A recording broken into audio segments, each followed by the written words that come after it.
So one thing that I realized is that I live in abundance. And what that means is I have to realize that there are no limitations and no lack, absolutely none in God.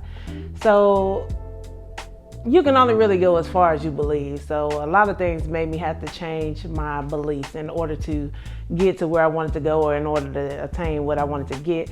I had to change my beliefs. So that's where affirmations come in handy. And I know everybody's all doing all the affirmations nowadays, and everybody's, saying all these things. And that's great. Well, what I did that worked for me is that I became aware of the limitations that I had, and then I formed my own affirmations that counteracted the lack.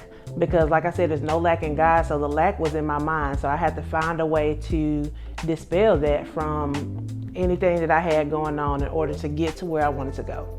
So I started out by saying it, but I ended up believing it. That's the whole key to affirmations. You have to believe it. You have to keep saying it until you believe it. So that's what I did. I made the affirmations and I kept saying them until I believed them. It's kind of like, have you ever heard anybody say to watch your words?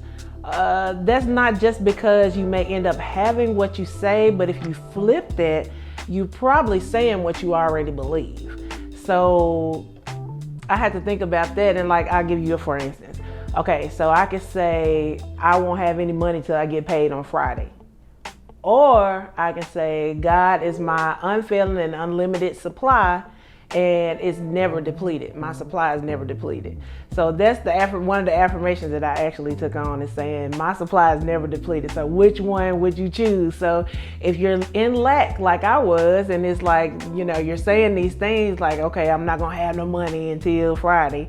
That's exactly what you're gonna have. But you can also say, if once you start living in abundance, you'll start, making up your own thing and saying, okay, God is my unlimited, unfailing supply, and instead of saying that. So that's changing your belief. Now, either one of those two things can be true, but one of them is in lack and one of them is in abundance. So I choose to live in abundance.